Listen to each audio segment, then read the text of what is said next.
Hi everyone, and welcome to the first in our 4-video series of the pre-departure orientation for Sweden. This is the agenda of what we're going to talk about over the course of the 4 videos. This first video is going to focus on logistics.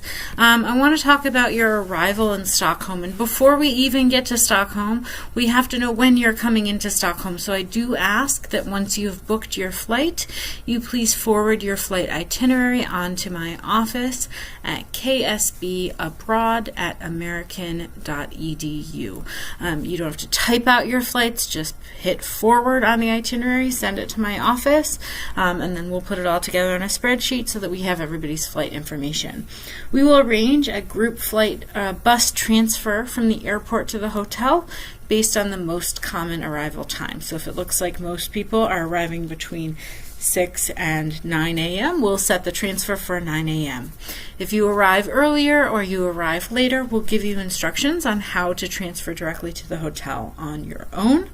You'll check into the hotel. We'll do a half-day walking tour of Stockholm so that you can get your bearings and get some fresh air after an overnight flight. And then we'll do a brief program orientation and outline of the week.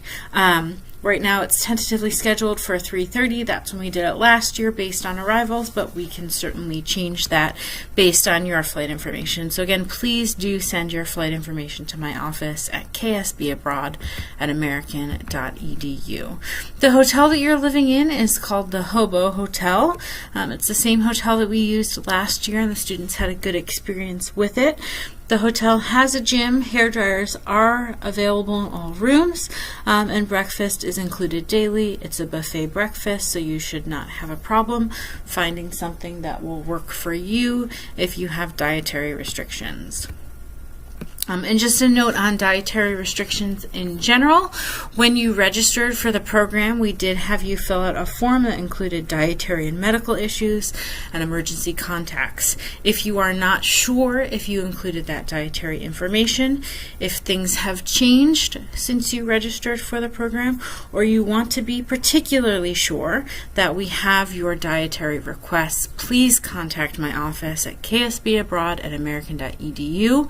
Remember that we are coordinating some meals for the group for the program, and we want to make sure that we can accommodate you.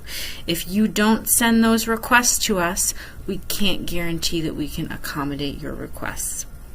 Let's talk a little bit about electricity. In Sweden, the power sockets used are type E and type K.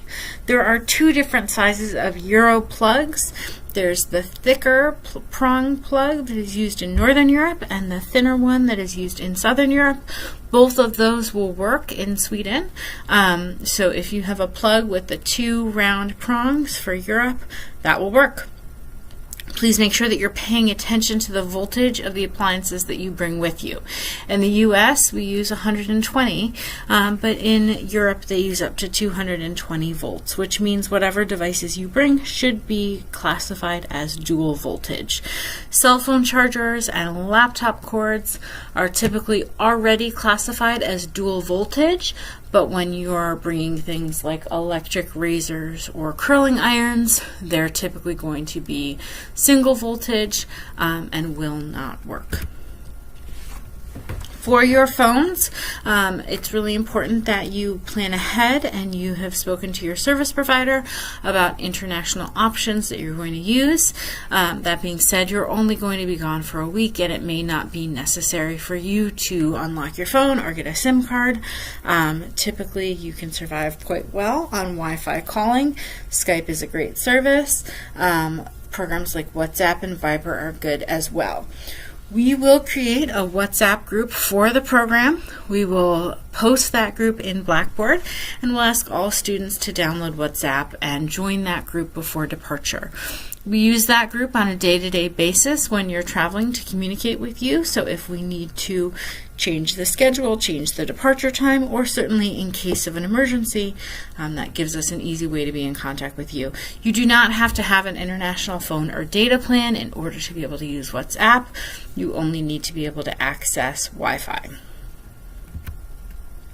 And that is the end of our first video on logistics. I'll see you for video number 2. Thanks.